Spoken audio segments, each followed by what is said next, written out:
শহীদ ও 2 লাখ নির্যাতিত নারীর আত্মত্যাগ পৃথিবীর মানচিত্রে বাংলাদেশ নামে একটি স্বাধীন ভূখণ্ডের জন্ম দিয়েছিল। মুক্তিযুদ্ধের এই বীরদের প্রতি আমার সালাম। সেই সঙ্গে 24শে জুলাই অভ্যুত্থানে নিহত হাজারো শহীদ ও আহত, যারা বৈষম্য, শোষণ, নির্যাতন এবং নিপীড়নের বিরুদ্ধে বুক চিতিয়ে দাঁড়িয়েছিল, তাদের প্রতি সমগ্র জাতির পক্ষ থেকে আমি সশ্রদ্ধ সালাম জানাচ্ছি। জুলাই গণ অভ্যুত্থান আমাদেরকে যে বৈষম্যহীন বাংলাদেশ গড়ার স্বপ্ন পূরণের সুযোগ এনে দিয়েছে, সেই সুযোগ আমরা কাজে লাগাতে চাই। প্রিয় দেশবাসী, পবিত্র মাহে রমজানের সিয়াম সাধনা উপলক্ষে আপনাদের সকলকে আমার আন্তরিক মোবারকবাদ জানাচ্ছি। সেই সঙ্গে সকলকে জানাই পবিত্র ঈদ উল ফিতরের অগ্রিম শুভেচ্ছা। ঈদ মুবারক। এবারের ঈদ স্মরণীয়ভাবে আনন্দদায়ক হোক, এই কামনা করছি।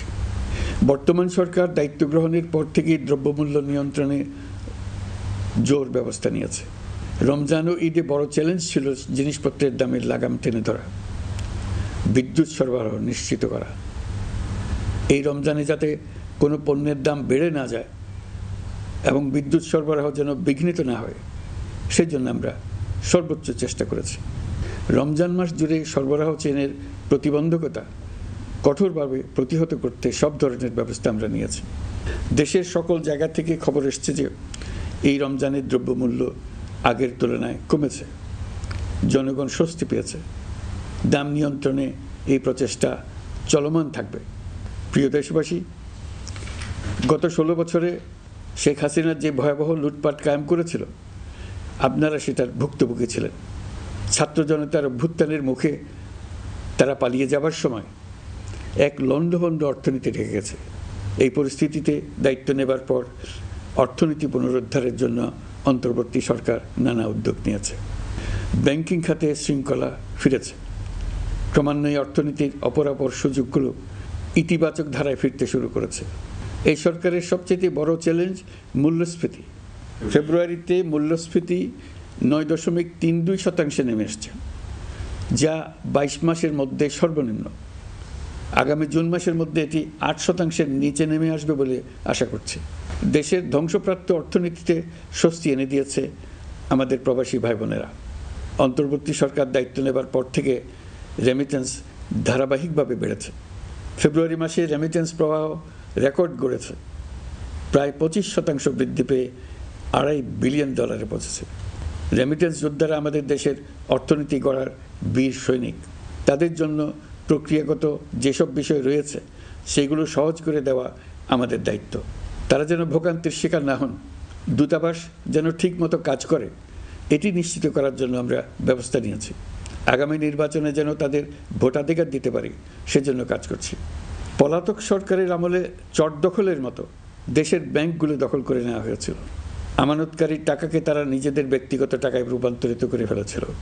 অন্তর্বর্তী সরকারের অন্যতম কাজ ছিল ব্যাংকিং ব্যবস্থায় আস্থা ফিরিয়ে আনা, আমানতকারীর স্বার্থ রক্ষা করে নিয়ম শৃঙ্খলা প্রতিষ্ঠা করা, হিসাবপত্রে বিশ্বাসযোগ্যতা স্থাপন করা। ব্যাংকিং ব্যবস্থায় আস্থা প্রতিষ্ঠা করা গেছে। এর ফলে অর্থনীতিতে শৃঙ্খলা ফিরেছে। অন্তর্বর্তী সরকারের অর্জনগুলোর মধ্যে এটা ছিল খুবই গুরুত্বপূর্ণ। গত সরকারের লুটপাটের মহোৎসবে গত 15 বছরে $234 বিলিয়ন পাচার হয়েছে। এটা আমরা জানি। কত রকমভাবে পাচার হয়েছে তাও জানার বিষয়। অভিনব এক একটা পদ্ধতি ছিল। পাচারের একটা পদ্ধতি সবাইকে হতভম্ব করে দিয়েছে। এই পাচার হয়েছে বিদেশে অধ্যয়নরত সন্তানের কাছে টাকা পাঠানোর নামে। তিনি সন্তানের লেখাপড়ার জন্য এক সেমিস্টারের অর্থাৎ 3 মাসের খরচ বাবদ অফিসিয়াল ব্যাংকিং চ্যানেলে পাঠিয়েছেন $3.33 কোটি, অর্থাৎ প্রায় 400 কোটি টাকা। পাচারের এর চাইতে বেশি তাক লাগানো পন্থা আর কি আছে, তার কোনো সীমা আছে বলে আমার মনে হয় না। আইন, নিয়ম, নীতির জায়গায় যখন হরিলুট প্রতিষ্ঠিত হয়, তখন এমন সব কিছুই সম্ভব। এই অর্থ পাচারকারীদের দ্রুত আইনের আওতায় নিয়ে আসার লক্ষ্যে ইতোমধ্যে আন্তর্জাতিক তৎপরতা জোরদার করা হয়েছে।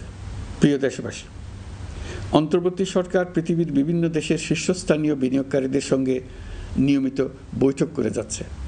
তারা বাংলাদেশের বর্তমান ব্যবস্থায় বিনিয়োগের বিষয়ে খুবই আগ্রহী। আশা করছি দ্রুততম সময়ে দেশের নতুন নতুন বিদেশি বিনিয়োগ আপনারা দেখতে পাবেন। সরকার দায়িত্ব নেওয়ার পর থেকে দেশের রপ্তানি 13% বেড়েছে। জানুয়ারিতে 7% কন্টেইনার হ্যান্ডলিং বেড়েছে। বাংলাদেশ বিনিয়োগ উন্নয়ন কর্তৃপক্ষ ইতোমধ্যে লাইসেন্সিং রিকোয়ারমেন্টস, প্রত্যাবাসন আইনসহ বিনিয়োগকারীদের যে সাধারণ সমস্যাগুলো রয়েছে সেগুলো সমাধানে কাজ শুরু করেছে।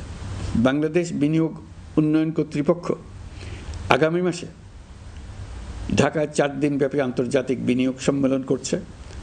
বিশ্ববিখ্যাত অনেক বিনিয়োগকারী এতে অংশ নেবেন। ইতিমধ্যে DP World, Singapore PSA, AP Moller Maersk কয়েক বিলিয়ন ডলারের বিনিয়োগের প্রস্তাব করেছে। অন্তর্বর্তী সরকার দায়িত্ব গ্রহণের পর থেকেই স্বতঃস্ফূর্তভাবে পৃথিবীর সকল সরকার আমাদের প্রতি বন্ধুত্বের হাত বাড়িয়ে দিয়েছে। এটা শুরু হয়েছিল গত সেপ্টেম্বরে জাতিসংঘের বার্ষিক বৈঠকে। আপনাদের মনে আছে বিশ্বের সরকার প্রধানরা কীভাবে আমাদের সঙ্গে আগ্রহ নিয়ে দেখা করতে এগিয়ে এসছে। তারপর থেকে যে কোনো সম্মেলনে গিয়েছি, দেখেছি আন্তর্জাতিক নেতৃবৃন্দের আগ্রহ কীভাবে ক্রমেই বেড়ে চলেছে। জানুয়ারি মাসে সুইজারল্যান্ডের ডাভোসে গিয়েছিলাম।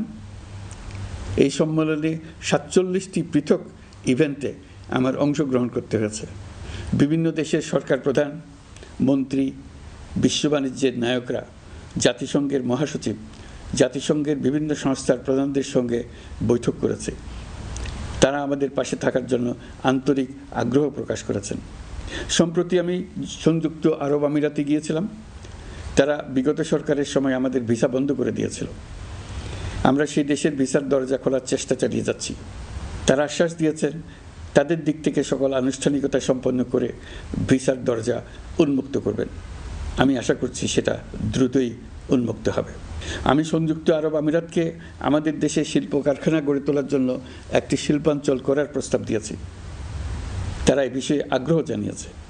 শিল্পাঞ্চলে 2টি কাজ দিয়ে তারা শুরু করবে, এই জন্য কথাবার্তা শুরু হয়েছে। প্রথমে মুসলিম বিশ্বে সরবরাহের জন্য একটি হালাল গোশত প্রক্রিয়াজাত করার কারখানা করবে। এরপর মৎস্য প্রক্রিয়াজাতকরণের জন্য কারখানা স্থাপন করবে। তারা আমাদের নতুন সামুদ্রিক বন্দর পরিচালনা করার জন্যও আগ্রহ জানিয়েছে। প্রিয় দেশবাসী, বিশ্ব মানচিত্রে বাংলাদেশকে অনন্য উচ্চতায় নিয়ে যাওয়া আমাদের অন্যতম লক্ষ্য।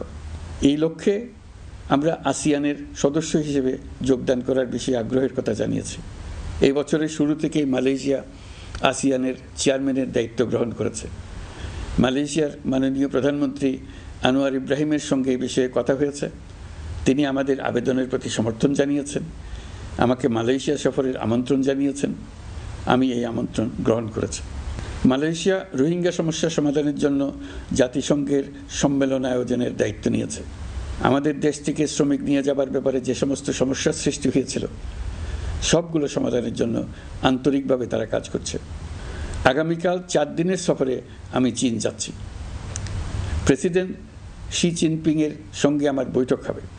চীনের বড় বড় ব্যবসায়িক প্রতিষ্ঠানের সিইওদের সঙ্গেও বৈঠক করব। পৃথিবীর সর্ববৃহৎ চাইনিজ সোলার প্যানেল নির্মাতা প্রতিষ্ঠান লংজি বাংলাদেশে কারখানা স্থাপনের আগ্রহ জানিয়েছে। আমরা তাদের সঙ্গে কাজ করছি। এছাড়া প্রযুক্তিগত সহায়তা, মেডিকেল সহায়তা, স্বল্প মূল্যে চিকিৎসা সহ অন্যান্য বিষয়ে আলোচনা হবে। তারা আমাদের দেশ থেকে আম, কাঁঠাল ও পেয়ারা আমদানি করতে চায়। এটা খুব দ্রুতই শুরু হবে। এই সফরের মধ্য দিয়ে আমাদের 2 দেশের সম্পর্ক ঘনিষ্ঠতর হবে। আমি বরাবরই বলে এসেছি, আমরা মহা সৌভাগ্যবান এক জাতি। পৃথিবীর মানচিত্রে আমাদের অবস্থানের কারণে বাংলাদেশ, ভারত, নেপাল ও ভুটান, দক্ষিণ এশিয়ার এই 4টি দেশ মিলে একটি যৌথ অর্থনীতি গড়ে তুলতে পারলে 4 দেশই লাভবান হবে। নেপাল ও ভুটান আমাদের জলবিদ্যুৎ দিতে অত্যন্ত আগ্রহী, আমরাও নিতে আগ্রহী। বাংলাদেশের শিল্পাঞ্চল গড়ে তুলতে এর কোনো বিকল্প নেই। আমাদের রয়েছে এক বিস্তীর্ণ মহাসাগর। ভৌগোলিক অবস্থানগত কারণে আমাদের সামনে বিরাট অর্থনৈতিক সুযোগ এনে দিয়েছে। কুমিরা থেকে টেকনাফ পর্যন্ত দীর্ঘ উপকূল ভূমি। এই দীর্ঘ উপকূল জুড়ে বিরামহীনভাবে অনেকগুলি আধুনিক প্রযুক্তি সমৃদ্ধ আন্তর্জাতিক মানের সমুদ্র বন্দর, শিল্প কারখানা, রপ্তানি প্রক্রিয়াজাতকরণ এলাকা স্থাপন করা গেলে পুরো অর্থনৈতিক অঞ্চলের ভবিষ্যৎ দ্রুত পরিবর্তন সম্ভব। নেপাল থেকে জলবিদ্যুৎ আনতে পারলে জীবাশ্ম জ্বালানির উপর আমাদের নির্ভরশীলতা কমবে। বর্তমানে বিশ্ববাসী পরিবেশ রক্ষায় সচেতন, তারা এটাকেই সর্বোচ্চ অগ্রাধিকার দিচ্ছে। জীবাশ্ম জ্বালানির উপর নির্ভরশীলতা কমিয়ে পরিবেশ বান্ধব বিকল্প পাওয়া গেলে বিদেশি বিনিয়োগকারীদের আরও বেশি মনোযোগ আকর্ষণ করা যাবে। দেশের ক্রমবর্ধমান বিদ্যুৎ চাহিদার পরিপ্রেক্ষিতে রূপপুর পারমাণবিক বিদ্যুৎ কেন্দ্রের কাজ যথাসময়ে শেষ করার বেশি আমরা জোর দিয়েছি। রোসাটমের মহাপরিচালক আমাকে বলেছেন শিগগিরই বিদ্যুৎ কেন্দ্রটি পরীক্ষামূলকভাবে চালু করা হবে। আমাদের পণ্য পৃথিবীর পণ্য, এই পণ্য নেপালে যাবে, ভুটানে যাবে, ভারতের 7 সিস্টার্সে যাবে। প্রতিবেশীদের পণ্য আমাদের এখানে আসবে, সারা পৃথিবীর কাছে পৌঁছে যাবে। এইভাবেই এটি একটি লাভজনক অর্থনৈতিক অঞ্চল হিসেবে দাঁড়িয়ে যাবে। আর এই অঞ্চলের গুরুত্বপূর্ণ ভূমিকায় থাকবে বাংলাদেশ। বাংলাদেশের সবচেয়ে বড় সমস্যা সীমাহীন দুর্নীতি। স্বৈরাচারী সরকার এই দুর্নীতিকে বিশ্বের শীর্ষস্থানে নিয়ে গেছে। দুর্নীতির ফলে শুধু যে সবকিছুতে অবিশ্বাস্য রকম ব্যয়বৃদ্ধি পাচ্ছে তাই না, এর ফলে সরকার ও জনগণের সকল আয়োজন বিকৃত হয়ে যায়। সরকারের লক্ষ্য, নীতিমালা, প্রাতিষ্ঠানিক আয়োজন, সরকারি কর্মকর্তাদের দায় দায়িত্ব যা কিছু কাগজে লেখা থাকে তার সব কিছু অর্থহীন হয়ে যায়। দেশ চলে অলিখিত আয়োজনে। সরকারকে চলতে হয়, ব্যবসায়ীকে চলতে হয়, শিল্পপতিকে চলতে হয়, বিনিয়োগকারীকে চলতে হয়, দেশের সকল নাগরিককে এই অলিখিত নিয়মে চলতে হয়। নাগরিককে এই অদৃশ্য জগতের সঙ্গে মোকাবেলা করে টিকে থাকার বিদ্যায় পারদর্শী হতে সাধনা করতে হয়। দৈনন্দিন জীবনে টিকে থাকা এবং সাফল্য অর্জনের জন্য একটা নতুন ভাষা আয়ত্ত করতে হয়। চারদিকে কী শব্দ বলা হচ্ছে, কাগজে কি লেখা হচ্ছে তা মনে মনে দ্রুত অনুবাদ করে তার মর্মার্থ বুঝে নিতে হয়। তা না হলে দৈনন্দিন সিদ্ধান্ত নেওয়া যায় না। সবচেয়ে বড় মুশকিল হলো এর কোনো অভিধান নেই। কারণ ব্যক্তি বিশেষে, স্থান বিশেষে, পরিস্থিতি বিশেষে এর অর্থ ক্রমাগতভাবে পাল্টে যায়। পুরো বিশ্ব বুঝে গেছে আমরা জাতি হিসেবে সততার পরিচয় বহন করি না। এটা শুধু জাতীয় কলঙ্কের বিষয় নয়, আন্তর্জাতিক বাণিজ্যে এটা আত্মঘাতী বিষয়। দেশবাসীর মতো আন্তর্জাতিক সম্প্রদায়ও চায় আমরা দুর্নীতিমুক্ত হই, কারণ তারা আমাদের সঙ্গে ব্যবসা বাণিজ্য সম্প্রসারণ করতে চায়। দুর্নীতিমুক্ত হতে না পারলে ব্যবসা বাণিজ্য কিছুই চলবে না। দুর্নীতি থেকে মুক্ত হওয়া ছাড়া বাংলাদেশের কোনো গতি নেই। অন্তর্বর্তী সরকার সকল কাজ দুর্নীতিমুক্ত করতে সর্বোচ্চ অগ্রাধিকার দিয়ে যাচ্ছে। এই সরকারের মেয়াদকে দুর্নীতিমুক্ত রাখার চেষ্টার পাশাপাশি আগামী দিনেও দেশের নাগরিককে যেন সরকারের পৃষ্ঠপোষকতা দুষ্পুষ্ট দুর্নীতি থেকে মুক্ত রাখতে পারে সেই ব্যবস্থা নিশ্চিত করতে আমরা প্রতিশ্রুতিবদ্ধ। দুর্নীতি ও হয়রানি রোধে আমরা একটা বিষয়ের উপর গুরুত্ব দিচ্ছি। সরকারের সঙ্গে দৈনন্দিন, মাসিক বা বার্ষিক রুটিন কাজের জন্য যেন কোনো নাগরিককে সশরীরে কোনো সরকারি অফিসে উপস্থিত হতে না হয়। দুর্নীতি প্রতিরোধের অংশ হিসেবে সরকারি সব অফিসে ই-ফাইলিং চালুর সিদ্ধান্ত নেওয়া হয়েছে। ই-ফাইলিং ব্যবস্থা চালু হলে দুর্নীতি কমে আসবে। এতে করে কোন অফিসের কোন ডেস্কে কোন ফাইল আটকে আছে তা সহজেই জানা যাবে। সরকারি যতগুলো কার্যক্রমে অনলাইন সেবা চালু সম্ভব সবখানেই এই সেবা চালুর বিষয়ে সরকার কাজ করছে। সরকারি বিভিন্ন সেবা পেতে অসহায় নাগরিকের টুটি চেপে ধরে অবিশ্বাস্য পরিমাণ টাকা দিতে বাধ্য করা হয়। টাকার যে লেনদেন ও ভোগান্তির সম্মুখীন হতে হয় সেটা থেকে নাগরিকদের বাঁচানোর জন্য আমরা বদ্ধপরিকর। অনলাইনে সেবা পাওয়ার পদ্ধতিটি আরও কীভাবে সহজ করা যায় এই ব্যাপারে আমাদের কাছে পরামর্শ জানিয়ে লিখুন, ইমেইল করুন। আপনি বা আপনার পরিবারের যে কেউ এই সেবা বাণিজ্যিকভাবে দিতে চাইলে প্রশিক্ষণ গ্রহণ করে পৃথিবীর যে কোনো স্থান থেকে এই সেবা দিতে পারবেন। বিগত সরকারের আমলে ভিন্নমতকে দমন করার জন্য মিথ্যা মামলাকে হাতিয়ার হিসেবে বেছে নেওয়া হয়েছিল। বিভিন্ন পর্যায়ে যাচাই বাছাই করে আমরা এইসব হয়রানিমূলক মামলা প্রত্যাহারের উদ্যোগ নিয়েছি। গত ফ্যাসিস্ট সরকারের সময় দায়ের করা রাজনৈতিক হয়রানিমূলক মামলাগুলোর মধ্যে সারা দেশে এই পর্যন্ত ৬,২৯৫টি মামলা প্রত্যাহারের সুপারিশ করা হয়েছে। অন্যান্য সকল হয়রানিমূলক মামলাও ক্রমান্বয়ে প্রত্যাহার করা হচ্ছে।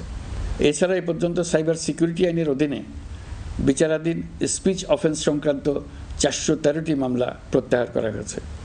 এই আইনটি অবিলম্বে বাতিল করে নাগরিক বান্ধব সাইবার সুরক্ষা আইন করা হচ্ছে। মানুষের ভোগান্তি রোধেও আমরা আইনগত পদক্ষেপ নিচ্ছি। জিডি করার সময় স্বাক্ষর দেওয়ার জন্য এখন আর থানায় যাওয়ার প্রয়োজন নাই, এটা অনলাইনেই করা যাবে। এই ব্যাপারে প্রয়োজনীয় নির্দেশ দেওয়া হয়েছে।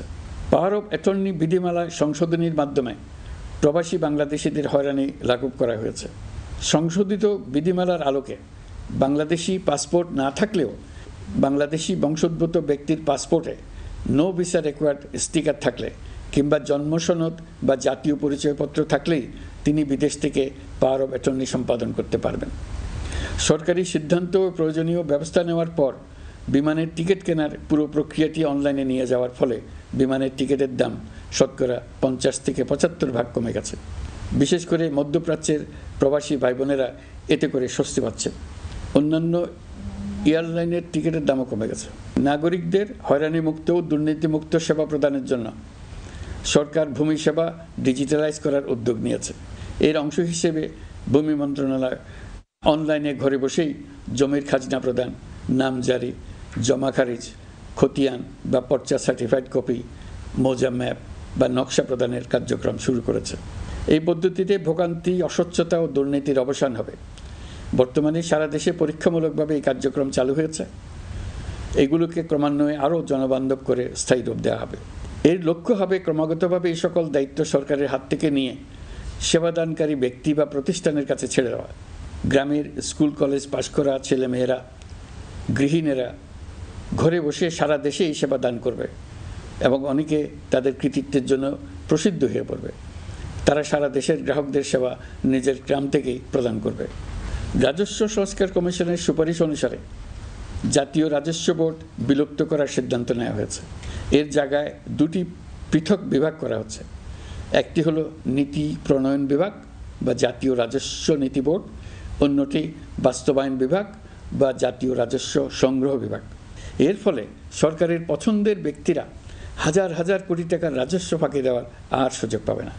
আমি আশা করি পরবর্তীতে যারা সরকারে আসবেন তারাও এই নীতি বহাল রাখবেন। এখনকার যুগ হলো প্রযুক্তির যুগ, সৃজনশীলতার যুগ। আমাদের দেশে 17 কোটি নারী পুরুষ, তার মধ্যে তরুণরা হলো বিপুলভাবে সংখ্যাগরিষ্ঠ। বাংলাদেশ মানব সম্পদের দিক থেকে 8ম বৃহত্তম দেশ। একযোগে এই তরুণরা সৃজনশীলতা প্রকাশের সুযোগ পেলে বন্যার স্রোতের মতো আমাদের দেশ দ্রুত বেগে পৃথিবীর বাজারের মধ্যস্থানে চলে যাবে। এই বিপুল তরুণ গোষ্ঠীর সামনে থেকে পথের বাধা সরিয়ে দেওয়াই হলো আমাদের সরকারের প্রধান লক্ষ্য। প্রযুক্তি আমাদের জন্য সুযোগ সৃষ্টি করেছে, আমরা দ্রুত বেগে এই সুযোগ গ্রহণ করার কাজে নিজেদের নিয়োজিত করেছি। এমনভাবে আমরা প্রযুক্তি ব্যবহার করার কাজে নিয়োজিত হয়েছি যাতে নাগরিকের আঙ্গুলের ইশারায় সরকার তার সেবা নাগরিকের কাছে তাৎক্ষণিকভাবে হাজির করে।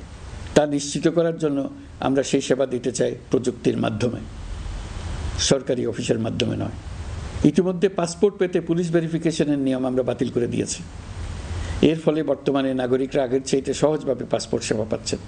পুলিশ রিপোর্ট প্রাপ্তির নিয়ম বাতিল করার পর এই পর্যন্ত 70,000 নতুন পাসপোর্ট, যা বহুকাল ধরে পুলিশ রিপোর্ট আসার অপেক্ষায় আটকে ছিল, তা দ্রুত আবেদনকারীদের হাতে পৌঁছে দেওয়া হয়েছে।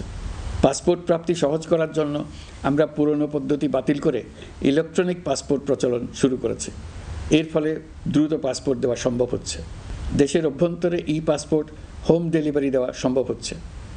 আগামীতে সকলেই ঘরে বসে পাসপোর্ট পাবেন, এটা নিশ্চিত করার চেষ্টা করছে। পাসপোর্ট দেওয়ার দায়িত্বে নিয়োজিত কর্মকর্তারা অত্যন্ত উৎসাহ সহকারে দ্রুত এসব পরিবর্তন আনার ব্যাপারে এগিয়ে আসছেন দেখে মনটা আনন্দে ভরে যায়। প্রিয় দেশবাসী, হজ মুসলমানদের জন্য সবচেয়ে গভীর আধ্যাত্মিক সফরগুলোর মধ্যে প্রধান। সারা জীবন তারা হজ পালনের জন্য অপেক্ষা করেন। পবিত্র হজ পালনে বাংলাদেশের হাজিরা প্রায় বিভিন্ন চ্যালেঞ্জের সম্মুখীন হন।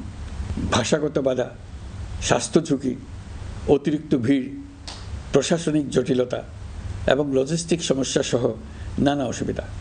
হজের অভিজ্ঞতাকে মসৃণ ও নিরাপদ করতে অন্তর্বর্তীকালীন সরকার একটি মোবাইল অ্যাপ তৈরি করেছে, যা সম্মানিত হাজিদের যাত্রার আগে, যাত্রা চলাকালীন সময়ে এবং ফিরে আসার পরেও প্রয়োজনীয় সহায়তা প্রদান করবে।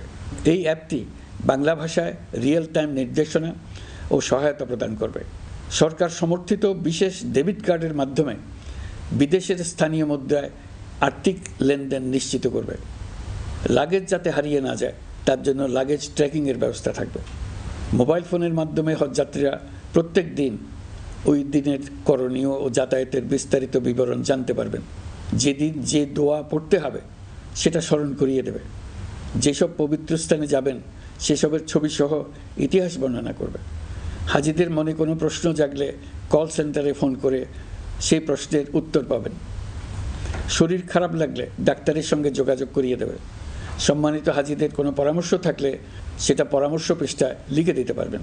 ভ্রমণের দৈনন্দিন ঝামেলার জন্য হজের মূল লক্ষ্যকে পরাজিত করতে না পারে তার জন্য সকল ব্যবস্থা এতে রাখা থাকবে।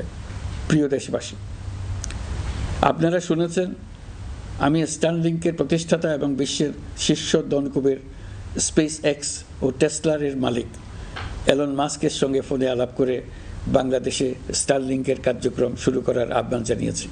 সে অনুসারে কোম্পানির প্রতিনিধিরা এখন বাংলাদেশে তাদের কার্যক্রম শুরুর আয়োজন করছে। তাদের সঙ্গে 3 মাসের মধ্যেই বাণিজ্যিক চুক্তি চূড়ান্ত করার কাজ চলছে।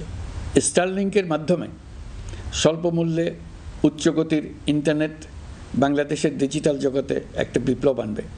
স্টারলিংক সেবা চালু হলে দেশের প্রতিটি গ্রাম, দ্বীপাঞ্চল, দুর্গম পাহাড়ি অঞ্চল অতি উচ্চগতির ইন্টারনেট সেবার আওতায় চলে আসবে।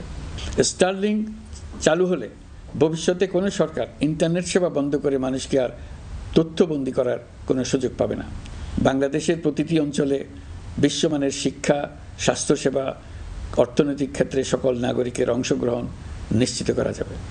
আমাদের নতুন প্রজন্ম দেশের যে কোনো প্রত্যন্ত অঞ্চলেই থাকুক না কেন তারা বিশ্ব নাগরিক হয়ে গড়ে ওঠার সুযোগ পাবে। সরকার যুব উদ্যোক্তা নীতি 2025 প্রণয়ন করেছে। এর লক্ষ্য হবে সামাজিক, অর্থনৈতিক ও পরিবেশগত অগ্রগতির মূল চালক হিসেবে তরুণ তরুণীদের ক্ষমতায়ন করা। এই নীতি টেকসই উন্নয়ন লক্ষ্যমাত্রা অর্জনের উপায় হিসেবে সফল উদ্যোক্তা তৈরিতে সহায়ক হবে। সামাজিক ও অর্থনৈতিক ক্ষেত্রে তরুণ উদ্যোক্তাদের অবদানকে স্বীকৃতি দেওয়া হবে। প্রিয় দেশবাসী, জাতিসংঘের মহাসচিব অ্যান্টনিও গুতেরেস কয়েকদিন আগে বাংলাদেশ সফর করেছেন। তাকে সঙ্গে নিয়ে আমি কক্সবাজারে রোহিঙ্গা ক্যাম্পগুলোতে গিয়েছি। ক্যাম্পে অবস্থানরত 1 লাখ রোহিঙ্গা শিশু, কিশোর, নারী, পুরুষ সবার সঙ্গে একসঙ্গে ইফতার করেছে। আমাদের প্রস্তাবে সম্মতি জানিয়ে আগামী সেপ্টেম্বর মাসে জাতিসংঘের সাধারণ অধিবেশনে রোহিঙ্গা সংকট নিয়ে একটি পৃথক অধিবেশন আয়োজন করার প্রস্তুতি নিচ্ছে। মালয়েশিয়া ও ফিনল্যান্ড যৌথভাবে এই সম্মেলনের আয়োজক হতে এগিয়ে এসছে। এর পাশাপাশি অস্ট্রেলিয়ার সাবেক ভারপ্রাপ্ত প্রধানমন্ত্রী জুলি বিশপকে আমি এই গুরুত্বপূর্ণ সভায় মুখ্য ভূমিকা পালনের জন্য আহ্বান জানিয়েছি। তিনি আমার প্রস্তাব গ্রহণ করেছেন। জাতিসংঘের মহাসচিব বাংলাদেশ সফরে এসে জাতীয় ঐকমত্য কমিশনের সদস্য, রাজনৈতিক দলের নেতৃবৃন্দ ও তরুণদের সঙ্গে পৃথকভাবে বৈঠক করেছেন। বৈঠকে সবাই জাতিসংঘের মহাসচিবকে নতুন বাংলাদেশ গঠনের স্বপ্নের কথা জানিয়েছেন। আপনারা জানেন, পতিত স্বৈরাচারের নিপীড়নের বর্ণনা উঠে এসছে জাতিসংঘের মানবাধিকার বিষয়ক হাই কমিশনারের কার্যালয়ের রিপোর্টে। গত জুলাই-আগস্ট মাসে বাংলাদেশের ছাত্র, শ্রমিক জনতার উপর শেখ হাসিনা সরকার ও আওয়ামী লীগ যে দমন, পীড়ন ও হত্যাকাণ্ড চালিয়েছে এর পুঙ্খানুপুঙ্খ তদন্ত করে বিস্তারিত রিপোর্ট প্রকাশ করেছে তারা। এই রিপোর্টে স্পষ্টভাবে উঠে এসছে যে শেখ হাসিনা নিজেই নিরাপত্তা বাহিনীর কর্মকর্তাদের নির্দেশ দিয়েছিলেন বিক্ষোভকারীদের হত্যা করতে। বিগত সরকার, আওয়ামী লীগ ও আওয়ামী লীগের সহযোগী গোষ্ঠী ও সংগঠন একত্রিত হয়ে পরিকল্পিতভাবেই গুরুতর মানবাধিকার লঙ্ঘনে জড়িত ছিল। মানবাধিকার বিষয়ক হাইকমিশনারের রিপোর্টে বলা হয়েছে, বিক্ষোভ চলাকালে প্রায় 1400 জন নিহত হয়েছেন, যার মধ্যে প্রায় 13% শিশু। বিক্ষোভের সম্মুখ সারিতে থাকার কারণে আমাদের জুলাই কন্যারা নিরাপত্তা বাহিনী ও আওয়ামী লীগের সমর্থকদের দ্বারা আক্রান্ত হয়েছে, এমনকি যৌন নির্যাতনের শিকার হয়েছে। জাতিসংঘের রিপোর্ট পড়ে সবার গায়ের লোম দাঁড়িয়ে গেছে। কি ভয়াবহতা! কিভাবে একজন প্রধানমন্ত্রী নিজ দেশের নিরস্ত্র মানুষকে হত্যার পর লাশ লুকিয়ে ফেলার নির্দেশ দিতে পারে? ক্ষমতা আঁকড়ে রাখার জন্য তিনি পৃথিবীর সকল নিষ্ঠুরতা ছাড়িয়ে গেছেন। এটাই জাতিসংঘের প্রতিবেদনে উঠে এসছে। মানবাধিকার বিষয়ক হাইকমিশনার কার্যালয়ের এই রিপোর্টকে আমরা স্বাগত জানাচ্ছি। প্রতিবেদনে যে সুপারিশ করা হয়েছে অন্তর্বর্তী সরকার সেই সুপারিশগুলো গুরুত্বের সঙ্গে বিবেচনা করছে। আপনাদেরকে আশ্বস্ত করে বলতে চাই, যারা গণহত্যায় জড়িত ছিল, যারা নির্বিচারে মানুষ হত্যা করেছে, যারা ইতিমধ্যে হত্যাকারী হিসেবে বিশ্বের কাছে স্বীকৃত, তাদের বিচার এ দেশের মাটিতে হবেই। প্রিয় দেশবাসী, আপনারা জানেন অন্তর্বর্তী সরকার দায়িত্ব নেবার পর থেকেই গণমাধ্যম ও সোশ্যাল মিডিয়ায় গুজবের যেন এক মহোৎসব চলছে। দেশকে অস্থিতিশীল করার জন্য একের পর এক মিথ্যা তথ্য ছড়িয়ে দিয়ে জনগণকে বিভ্রান্ত করার চেষ্টা চলছে। অভিনব সব প্রক্রিয়ায় গুজব ছড়ানো হচ্ছে। এক ছবির সঙ্গে অন্য ছবি জুড়ে দেওয়া হচ্ছে, ঘটনা একটা, ছবি আরেকটা, এরকম ফটোকার্ড বানিয়ে অন্য দেশের ঘটনাকে এই দেশের ঘটনা হিসেবে চালিয়ে দিয়ে সোশ্যাল মিডিয়ায় তোলপাড় করে ফেলছে। যতই নির্বাচন কাছে আসবে এর রূপ আরও ভয়ঙ্কর হতে থাকবে। কারা এর পেছনে আছে, কেন আছে, তা আপনাদের সবারই জানা আছে। আমরা এই গুজব ও মিথ্যা তথ্যের প্রচারণা রোধ করতে জাতিসংঘের সহযোগিতা চেয়েছি। জাতিসংঘের মহাসচিব এর মোকাবেলায় আমাদের সহযোগিতা করবেন বলে আশ্বাস দিয়ে গেছেন। দেশবাসীকে আমি স্মরণ করিয়ে দিতে চাই যে জুলাই অভ্যুত্থানের প্রথম পর্ব সফলভাবে সমাপ্ত হয়েছে। প্রথম পর্বের সমাপ্তির মধ্য দিয়ে অভ্যুত্থানের দ্বিতীয় পর্ব শুরু হলো। সবসময় মনে রাখতে হবে, আমরা কিন্তু যুদ্ধাবস্থায় আছি। গুজব হলো এই জুলাই অভ্যুত্থানের বিরুদ্ধে পরাজিত শক্তির মস্ত বড় হাতিয়ার। গুজব দেখলেই গুজবের সূত্রের সন্ধান করতে থাকবেন, গুজবকে অবহেলা করবেন না। বহু অভিজ্ঞ সমর বিশারদ এই গুজবের পেছনে দিনরাত কাজ করছে। সীমাহীন অর্থ এর পেছনে নিয়োজিত আছে। এর মূল লক্ষ্য জুলাই অভ্যুত্থানকে ব্যর্থ করা। আমরা তাকে ব্যর্থ হতে দেব না। আমাদের সামগ্রিক ঐক্য পলাতক শক্তির গায়ে জ্বালা ধরিয়ে দিচ্ছে। তারা এই ঐক্য ভাঙতে চায়। তাদের অভিনব কৌশল আপনি টেরই পাবেন না, আপনি বুঝতেই পারছেন না কখন তাদের খেলায় আপনি পুতুল হয়ে গেছেন।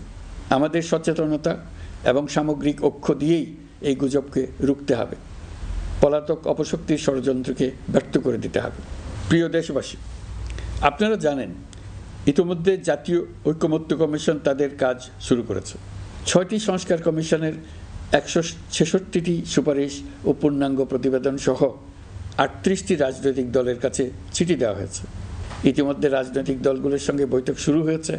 দেশের রাজনৈতিক দলগুলো খুবই ইতিবাচকভাবে সংস্কার কাজে সাড়া দিয়েছেন, তাদের মতামত তুলে ধরছেন। কোন রাজনৈতিক দল কোন কোন সংস্কার প্রস্তাবে একমত হয়েছেন, কোনটিতে দ্বিমত হয়েছেন, সেসব তারা জানাচ্ছেন। এটা আমাদের জাতির জন্য অত্যন্ত সুখকর বিষয় যে প্রতিটি রাজনৈতিক দল সংস্কারের পক্ষে মত দিচ্ছেন। ঐকমত্য কমিশনের মাধ্যমে সকল রাজনৈতিক দলের মতামত নেওয়ার কাজ এখন চলমান আছে। কমিশনের লক্ষ্য যে সকল বিষয়ে রাজনৈতিক দলগুলো একমত হবেন সেগুলো চিহ্নিত করা এবং তার একটা তালিকা প্রস্তুত করা। যে সকল দল এতে একমত হয়েছেন তাদের স্বাক্ষর নেওয়া। এই তালিকাটাই হবে জুলাই চার্টার বা জুলাই সনদ।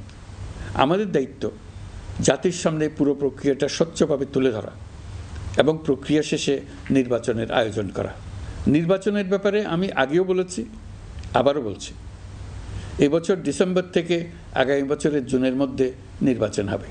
আমরা চাই আগামী নির্বাচনটি বাংলাদেশের ইতিহাসে সবচেয়ে অবাধ, সুষ্ঠু ও গ্রহণযোগ্য নির্বাচন হবে। এই জন্য নির্বাচন কমিশন সব ধরনের প্রস্তুতি নিতে শুরু করেছে। রাজনৈতিক দলগুলো ব্যাপক উৎসাহ উদ্দীপনায় নির্বাচনের জন্য তৈরি হতে শুরু করবে বলে আশা করছি। প্রিয় নাগরিকবৃন্দ, আমাদের দেশের নারীরা দীর্ঘ আন্দোলনের মাধ্যমে বহু বছর ধরে অনেক বাধা পেরিয়ে একটু একটু করে সামনে এগিয়ে যাচ্ছে। স্বাধীনতার 54 বছর পরেও এদেশের নারীরা অর্থনৈতিক, রাজনৈতিক, সামাজিক বৈষম্যের শিকার। বাংলাদেশের ইতিহাসে এখন পর্যন্ত যত আন্দোলন সংগ্রাম হয়েছে তার মধ্যে জুলাই গণ অভ্যুত্থানে নারীদের অংশগ্রহণ ছিল সবচেয়ে বেশি। গণ অভ্যুত্থানে নারীরা দুঃসাহসিক ভূমিকা রেখেছে। পুরনোকে দূরে ঠেলে দিয়ে নতুনের ভিত্তি স্থাপনের প্রতিজ্ঞা নিয়েছে। তারা ব্যাপক সংস্কারের কথা বলেছে। সর্বত্র নারীদের ভূমিকা আরও জোরালো করার কথা বলেছে।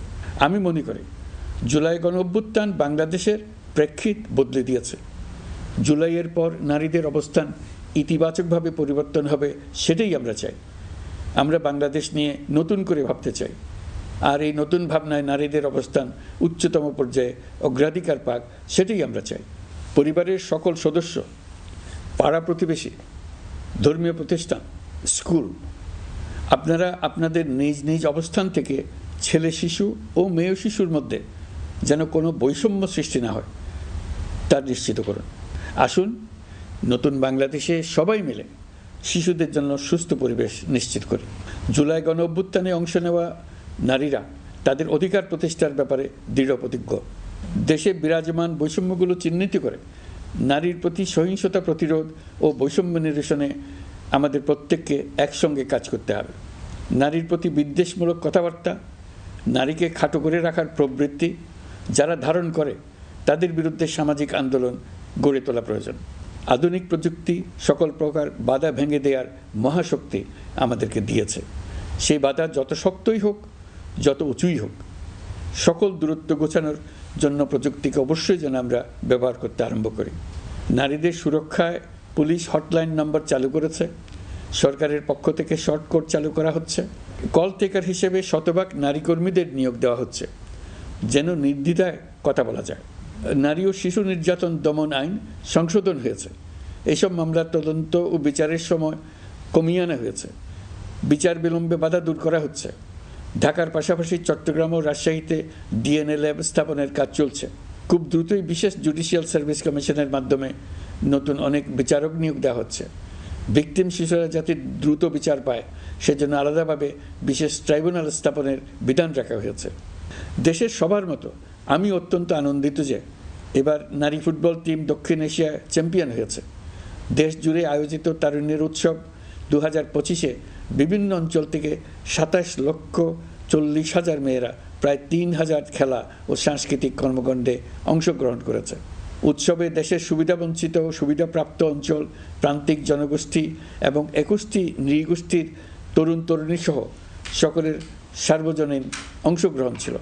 এই উৎসবের অন্যতম লক্ষ্য ছিল তরুণদের মধ্যে ঐক্য গড়ে তোলা, সহযোগিতার নীতি প্রচার এবং তাদেরকে উদ্যোক্তা হিসেবে গড়ে তোলা যাতে করে তারা আত্মনির্ভর হতে পারে, দেশের সম্পদ হিসেবে গড়ে উঠতে পারে। আমরা তারুণ্যের এই উৎসব সারা বছর জুড়ে উদযাপন করার ঘোষণা দিয়েছি।